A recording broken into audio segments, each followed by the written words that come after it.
मोठी बातमी आहे। घडामोड अशी आहे की रिक्षा चालक, टॅक्सी चालक हे हिंदीमध्ये बोलतात, त्यांनी खरं तर मराठीमध्ये बोलणं अनिवार्य आहे। मराठी लोकांना अटक करता नक्की कोणत्या विचाराचं हे सरकार आहे असा प्रश्न संदीप देशपांडेंनी विचारला आणि त्यावरून हल्लाबोल झाला। मराठी मुद्द्यावरून देशपांडेंनी हा हल्लाबोल केलेला आहे। मराठीच्या सक्तीच्या मुद्द्यावरून आता मनसेने सुद्धा उडी घेतली आहे। मनसे नेते संदीप देशपांडे यांनी पुन्हा या मुद्द्यावरून निरुपम यांच्यावर निशाणा साधलाय। मराठी पोलीस भैया निरुपमांना का सपोर्ट करत आहेत असा प्रश्न त्यांनी विचारलाय। मराठी मुलांना जेलमध्ये टाकत भैया निरुपमला सपोर्ट करणारं सरकार कुठलं असा देशपांडेंचा सवाल आहे। जोर जबरदस्ती कराल तर उद्रेक होईल। उत्तर भारतीय रिक्षा चालक मराठी भाषा शिकायला तयार आहेत, मग संजय निरुपमला काय अडचण आहे असंही संदीप देशपांडे म्हणाले। पोलीस तर बायस आहेत, त्याच्यात काय वादच नाही।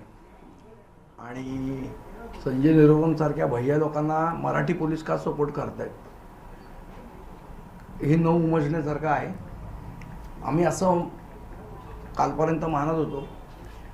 सन्माननीय एकनाथ शिंदे सरकारमध्ये आहेत, त्यांनी सांगितलं की स्वर्गीय हिंदू हृदय सम्राट बाळासाहेब ठाकरेंच्या विचारांचं आमचं सरकार आहे।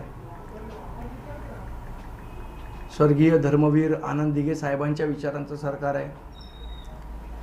आणि मग जर ह्या लोकांच्या विचारांचं सरकार असेल तर मराठी मुलांना जेलमध्ये टाकून भैया निरुपमला पाठिंबा देणार हे कुठलं सरकार आहे?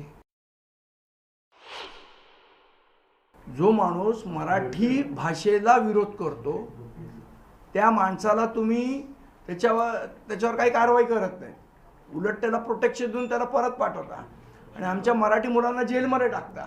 हे कुठलं सरकार आहे? हे नक्की बाळासाहेबांच्या विचारांचं सरकार आहे? हे नक्की आनंद दिघे साहेबांच्या विचाराचं सरकार आहे का? हा आमचा प्रश्न आहे। आणि संजय निरुपमला पण मी सांगणार आहे आणि माझी पोलीस खात्याला पण सांगणार आहे की अशा पद्धतीने तुम्ही जर आमच्यावर जोर जबरदस्ती कराल तर याचा उद्रेक होईल आणि तो संपूर्ण मुंबईभर होईल।